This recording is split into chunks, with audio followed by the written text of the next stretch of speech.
parent tukar duit raya anak ke dalam bentuk simpanan emas tahun lepas. Cuba tengok nilai emas hari ini sudah meningkat kepada berapa. Tahun lepas mungkin tuan-puan simpan harga emas sekitar 450 ke 500 ringgit. Hari ini tuan-puan, harga emas sudah meningkat kepada 700 ringgit per gram. Bayangkan dalam tempoh 1 tahun sahaja, anda sudah boleh lihat peningkatan dari sudut harga emas. Sebab itu kita katakan duit raya anak-anak ini sesuai untuk kita alihkan ke dalam bentuk simpanan emas. Sebab apa? Pertama sekali adalah bila kita simpan emas, nilainya meningkat dalam tempoh jangka masa panjang.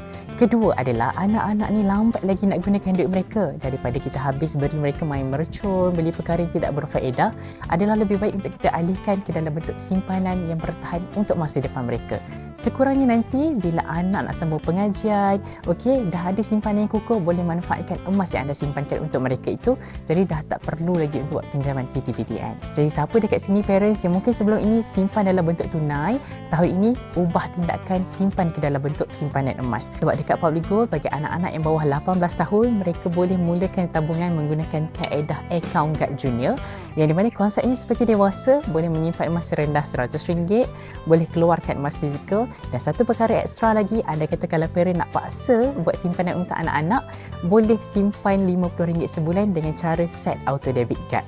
Alright, jadi siapa dekat sini parents nak mulakan tindakan sekarang, ambil peluang buka akaun Gap Junior untuk anak-anak. Pastikan satu anak, satu akaun Gap Junior. Simpan, kumpul gram, cukup pegang emas fizikal dekat tangan, bagi dekat anak-anak supaya mereka dapat tengok emas yang tuan simpankan untuk mereka.